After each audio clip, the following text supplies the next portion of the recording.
welcome back to my channel Brainy Rat. Hope you all are doing great in this quarantine. At this difficult time, it is also very important for us to save the environment. Hence, I would like to show you guys what I came up with today in accordance to save our environment. It's a DIY planting pot, and I named this as Root Zone Watering. Trust me, it's very easy to do this. Let me show you.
According to the research, plastic items can take up to 450 years to decompose in landfills.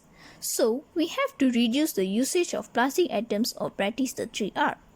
My dad always prefers to practice the 3R. As you can see, he came up with the creative and innovative ideas to reuse the plastic bottles at home. I believe you can do this too. That's all for today. If you like my video, make sure to stay tuned.